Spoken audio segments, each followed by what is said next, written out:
नाजरीन, इस वक्त आप जो मंजर देख रहे हैं ये एक रास्ते की वागजारी का मामला था। जो यहाँ पे दो फ्रीकैन थे जिसमें मलिक शौकत और दूसरी जानिब गुल मोहम्मद, उनका लीगली रास्ता वागजार हुआ। पुलिस भिम्बर से भी समानी और ख़वातीन पुलिस भी मौजूद है। मजिस्ट्रेट के तौर पर नायब तहसीलदार साबर हुसैन समानी से मौजूद हैं।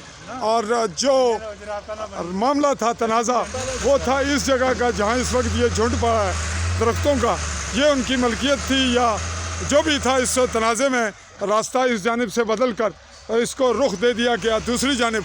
ये फ्रीकैन जिन्होंने ये सहूलत दी उससे ये रास्ता वागजार हो गया और पुरअमन हालात में ये सूरत हाल अगले रुख की जानिब अगली जानिब बढ़ रही है।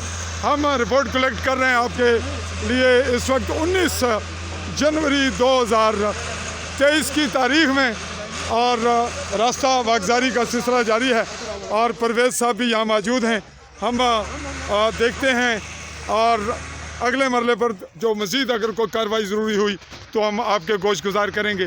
तब तक के लिए चाहूँगा इजाज़त ये कहते हुए कि हालात को अच्छे अंदाज में दोनों फ्रीकैन ने हैंडल किया और पुरअमन तरीके से ये रोड वागजार हो गई, ये रास्ता वागजार हो गया। और इस वक्त शौकत के अराज़ी में ये रकबा का एक्सीवेटर काम कर रही है।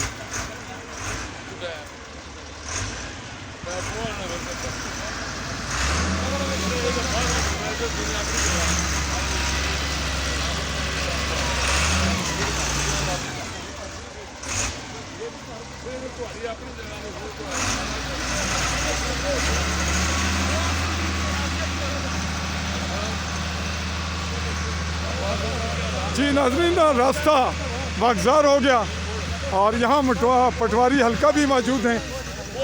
बिल्कुल जो इस सूरत हाल को मुलाज़ा कर रहे हैं। जैसा कि हमने बताया कि एक्सीवेटर मशीन अरशद महमूद की है।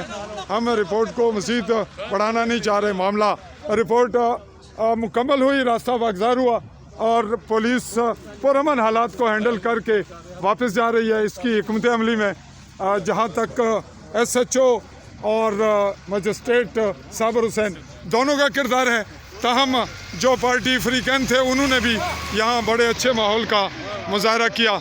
और यहाँ आपने ये तमाम मनाज़र हमारी इस सूरत हाल में देखे और हालात को पुरअमन रखने में जो भी किरदार अदा कर सके वो किया गया।